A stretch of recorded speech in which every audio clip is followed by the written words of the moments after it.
Ariana's POV. I remained passive with what Nathan and Carissa were doing. Hindi kayang i-digest ng utak ko ang mga nangyayari. Nakaupo kaming lahat sa dining table at si Nathan naman sobrang attentive sa akin. Pinagsandok niya pa ako ng pagkain and Carissa made a cup of coffee for me. Here, kain ka na Ariana.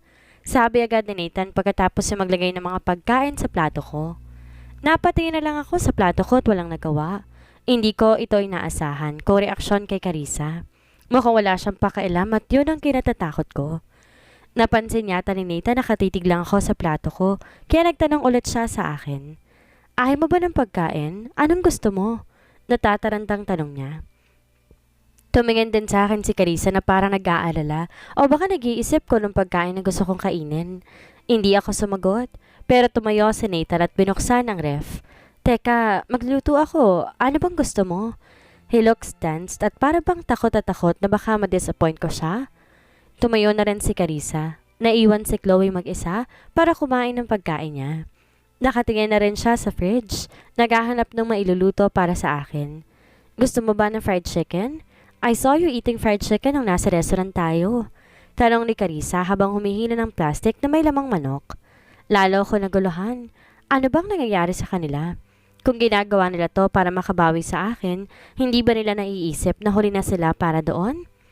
Pumikit ako para makapag-isip ng mabuti. Ang pagiging mabait ni Carissa sa akin at si Nathan na mukhang natatakot na baka sipain ko siya sa buhay ko, sobrang hirap i-handle. Stop! Just stop doing this. Natigilan silang dalawa. Mukhang di nila inaasahan na sasabihin ko yon. Bakit nila ginagawa ito? Bakit nila ginugulang buhay ko? 4 na taon. 4 na taon na tahimik ang aking buhay. Ni minsan di ko naisip na maghiganti sa lahat ng pananakit nila sa akin kasi ayoko na maglaan pa ng kahit anong emosyon para sa kanila. Yes, I haven't forgotten what happened. Lahat na nangyari parang kayang-kaya ko pa rin ipkwento ang bawat detalye. Pero pinili kong hindi maghiganti dahil ibig sabihin nun mag-i-invest ako ng matinding emosyon para sa kanila. At ayoko na.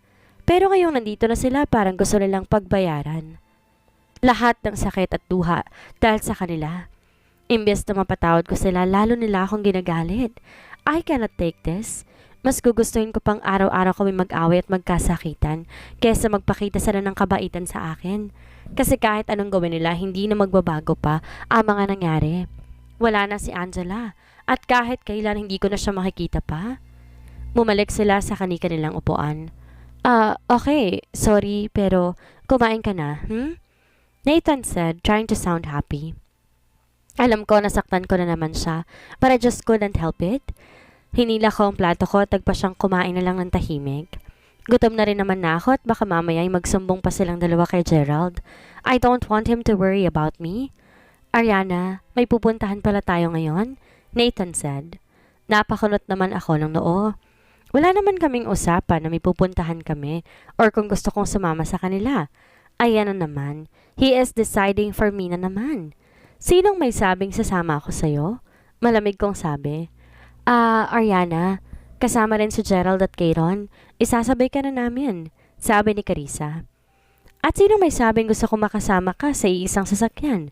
Kung pupunta rin si Kayron at Gerald, I wouldn't mind going there too. But if I will be in the same car as them, wag na lang. Ariana, sa metro yon, kaya sa amin ka na sumabay.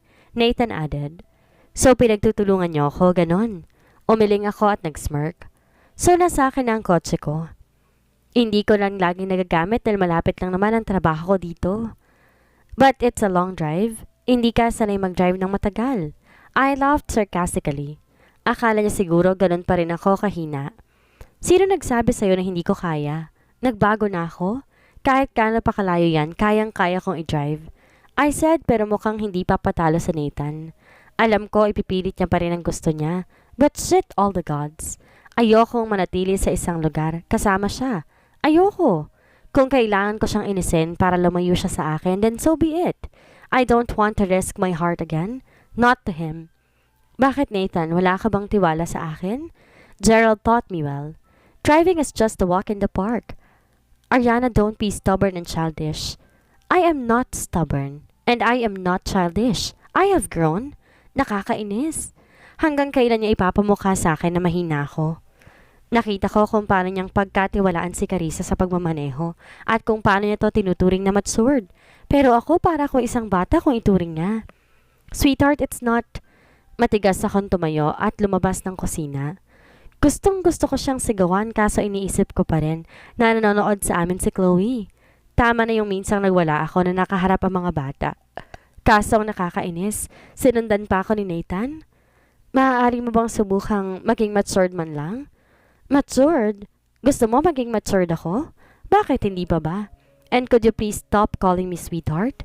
Hindi mo ako nobya at mas lalong hindi asawa. Naikuyom ko ang kamao ko at huminga ng malalim para kahit papaano kumalma ako. Ariana, asawa kita. Mag-asawa pa rin. That's bullshit. Kasal pa nga tayo but that doesn't mean that I am still your wife. The moment you chose her over me, tapos na tayo. Wala nang tayo. Naninikip ang puso ko sa sakit. Kalokohan ang marinig sa kanyang mag-asawa pa kami. Paano niya nasasabi mag-asawa pa kami kung hindi ako ang pinili niya? You have to understand. Muntik nang makunan si Carissa that time, kailangan niya ako. Malumanay na sabi niya. Pumikit ako at tumaasang makakatulong to sa akin pero hindi. Lalo ko lang naalala kung paano niyang pinili si Carissa. Kung paano niya ako pinabayaan at kung paano niya piniling magsimula ng pamilya kasama si Carissa. At ang traidor na luha, tuloy-tuloy na umaagos. Hindi pa pala lubos. Akala ko naubos na kagabi. Akala mo talaga yun lang? I understand kailangan kanya that time pero after nun, may ginawa ka ba? 4 years, Nathan. Hindi mo ako hinanap. Hindi ka nag-effort na hanapin ako kung tutuusin. Madali lang sa'yong gawin yon. Humakbang si Nathan para abutin ako pero umatras ako palayo sa kanya. Maaari kong ipaliwanag. Ayokong marinig ang mga kasinungalingan mo. Tapos na ako sa mga kasinungalingan mo.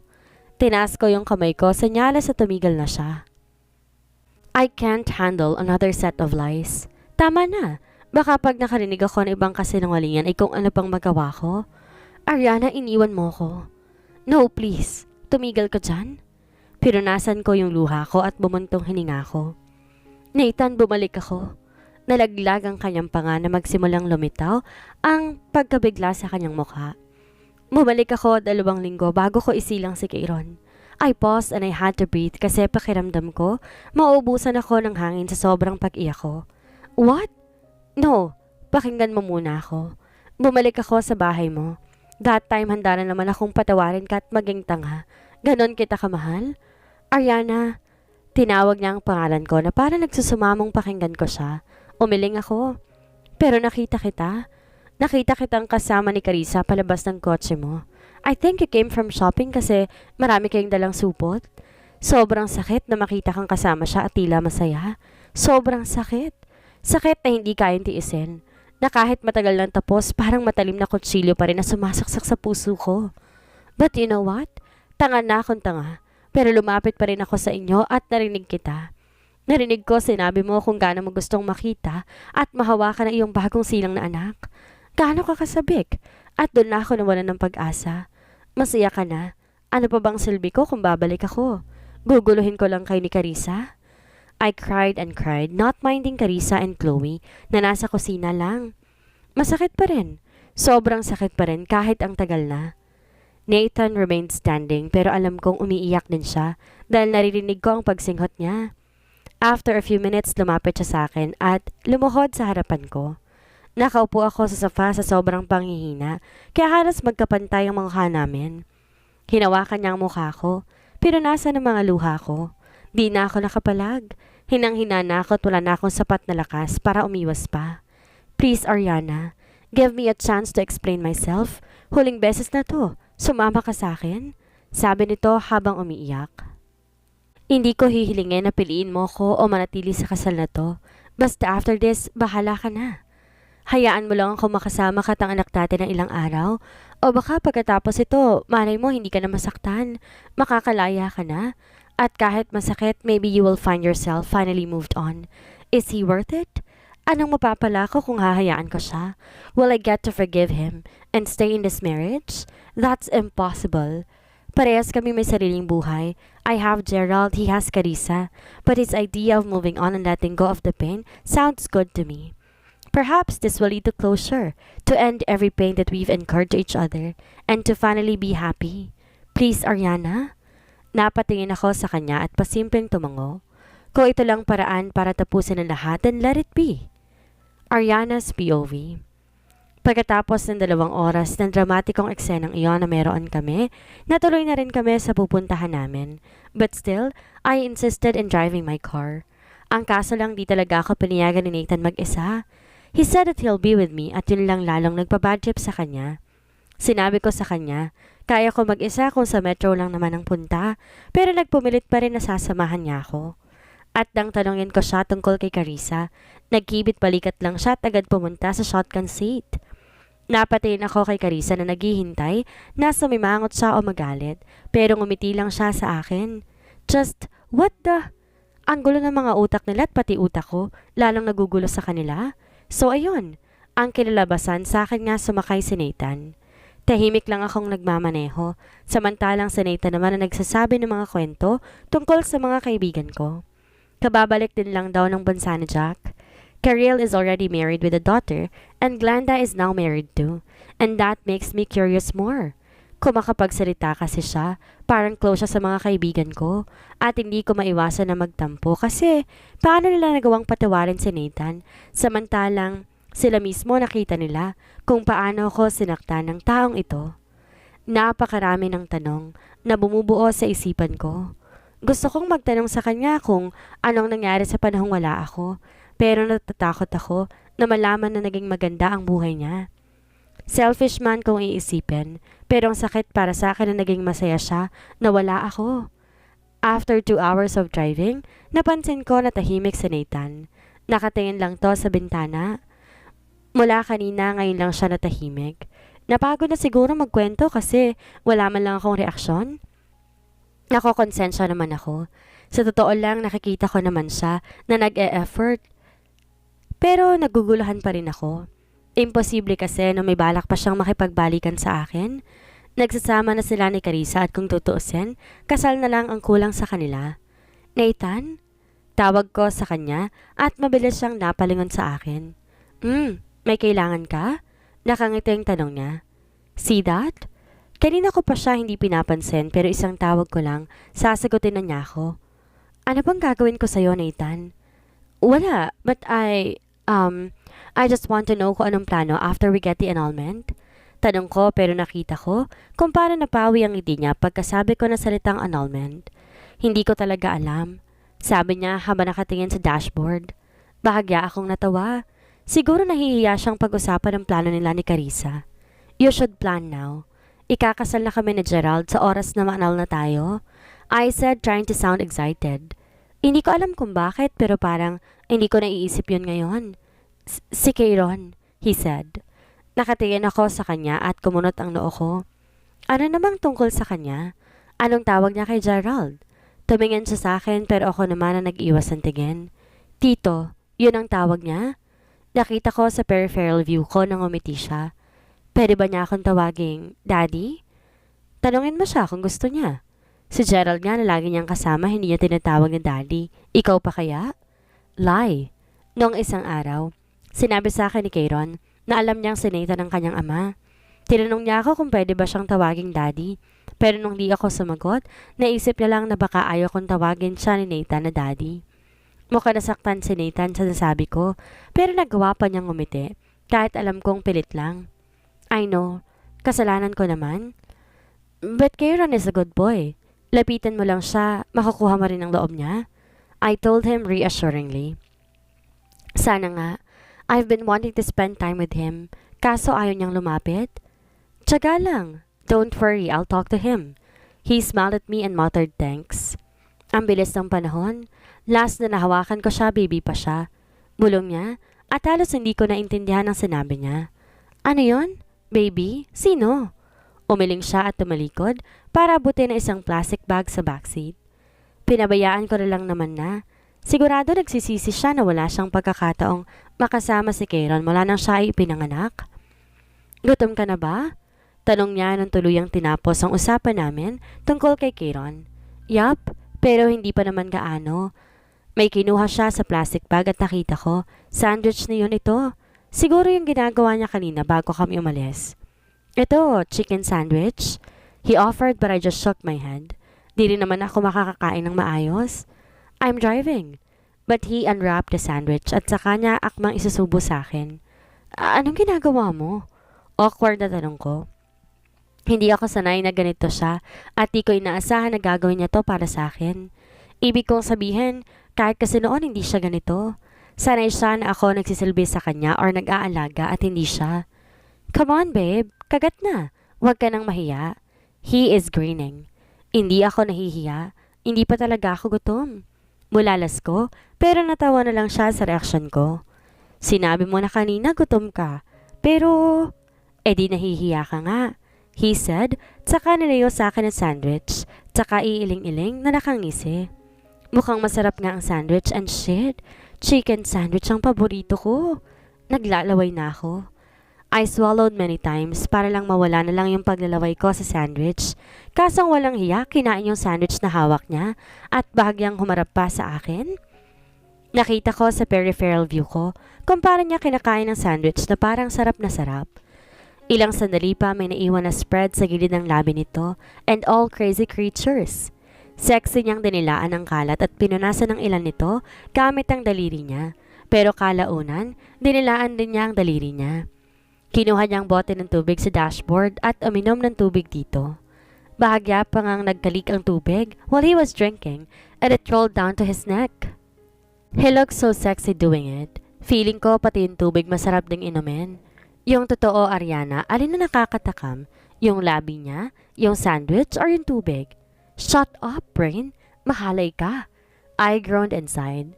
Para kung sinisilaban sa loob at bigla ko naalala ang kissing scene namin kagabi. Kung paanong nilalamon ng kanyang bibig ang aking bibig at kung paanong ginaluwagan ng kanyang dila ang aking bibig. Kung paanong hinaplos sa mga kamay niya ang tagiliran ko na nagbibigay ng kiriti. Oh my God, Ariana! Tumigil ka! Para kang di nakatikim for a long time. Which is true. Puisit. Bahala na nga. Nathan, kakain na ako. Subuan mo ko ha? Nauutal kong sabi. I thought that you'd never ask. Sabi niya at kinindatan ako. Ariana, malandi ka? Piske ng utak ko. Nathan's POV. Babe, gising na. Malapit na tayo. Tinawag ko si Ariana at bahagyang tinapik ang balikat niya para magising siya. An hour ago, pinilit ko siya na makipagpalitan para makapagpahinga naman siya. She stared up and fixed herself. Nakatulog pala ako. Nasaan na tayo? Malapit na. Do you want to drink? May tubig sa backseat, abutin mo na lang. Inabot niya naman ito sa akin, tsaka uminom, but just looked at the window. Halatang binabaliwala na naman niya ako. She did not want to exchange seat actually, pero pinilit ko lang sinabi ko sa kanya na hindi ko sasabihin kung saan kami pupunta. Ang sabi niya sa akin, minamaliit ko siya but God knows that I am not. She has changed a lot. She is very independent and tough. Masaya ako sa improvement niya pero masakit din sa akin kasi ngayon na ganyan na siya, pakiramdam ko wala na akong silbi sa buhay niya.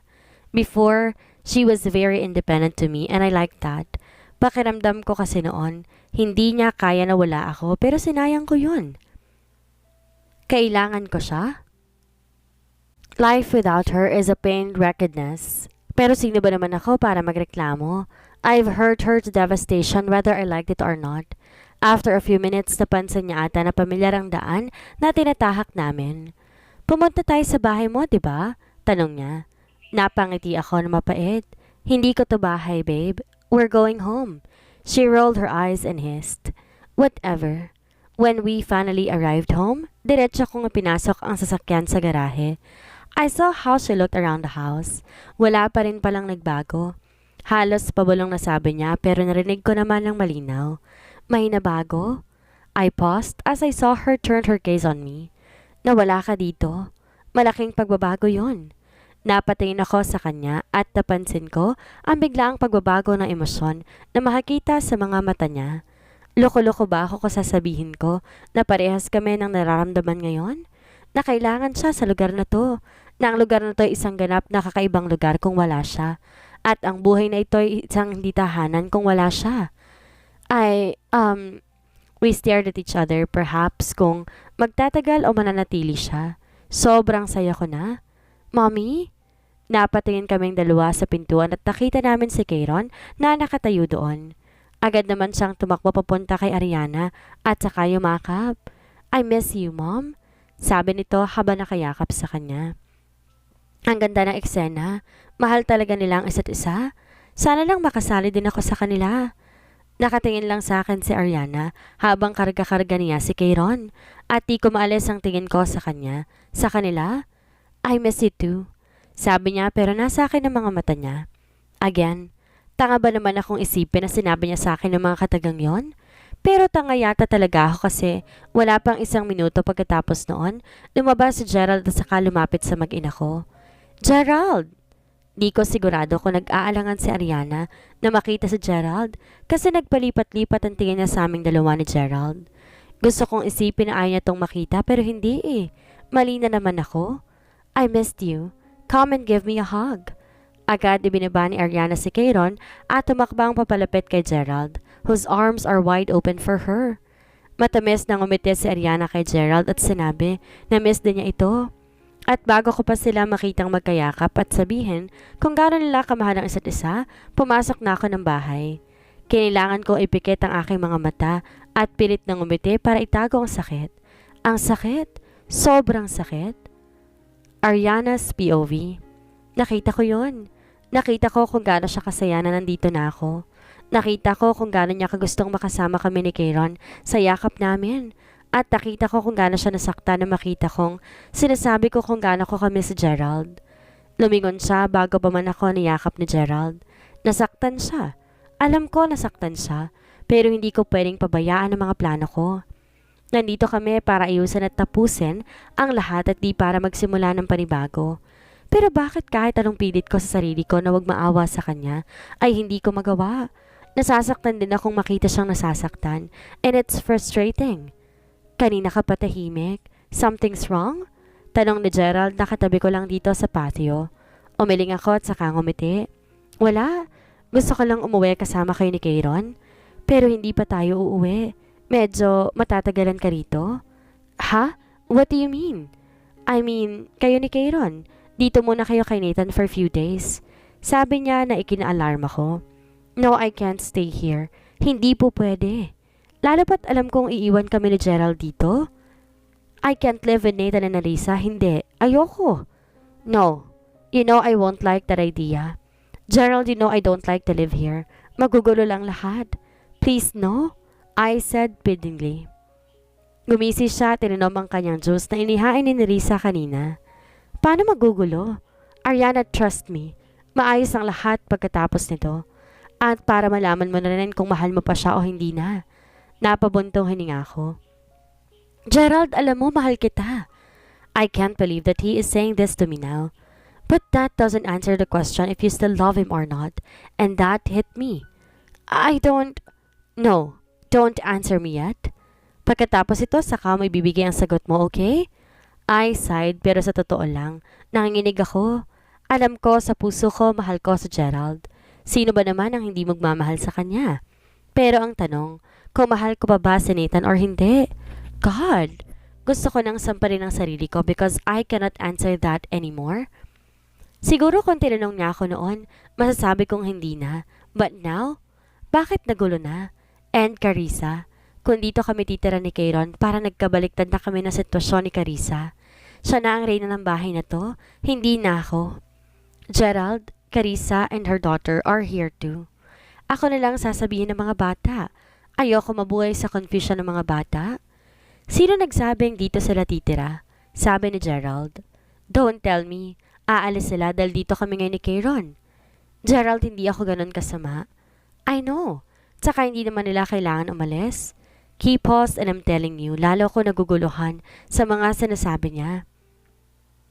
Ariana, just to let you know, Carissa and Chloe are not living here. Ikaw pa rin ang reyna ng bahay na to at hindi ka pinalitan kahit isang beses. Tumayo siya at ako na may lalong naguluhan. Paano? Bago ko umalis, nandito na si Carissa At nang bumalik ako, nakita ko pa silang pumapasok dito. Anong nangyari? Ano ang sinasabi ni Gerald? Tayo na. Pasok muna tayo. Si Kayron nasa music room. Punta tayo doon. Pag-aaya niya sa akin. Kailan pa nagkaroon ng music room dito?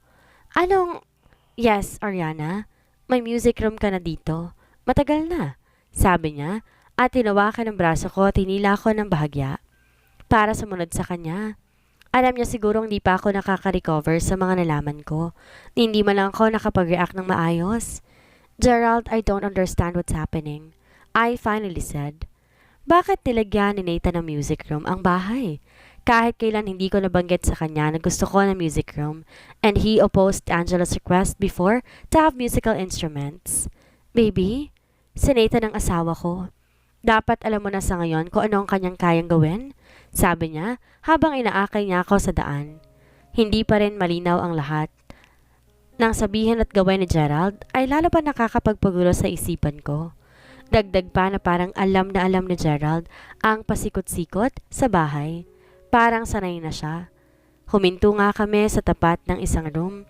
I remember that this was the library before. Ito yung unang beses kong nakita si Nathan at Carissa na magkasama, and in an instant, feeling ko nagsisikip na naman ang dibdib ko. Binitawan ni Gerald ang kamay ko at binuksan ang pinto at inakay ako papasok sa loob at mabilis, tumayo ako sa pagkamangha habang nakikita ko ang pagbabago. Wala na nga ang mga bookshelf at mga libro. Wala na rin ang 2 table sa gitna. Pati yung silent atmosphere, wala na. Lahat sila'y pinalitan ng mga first class na instrumento.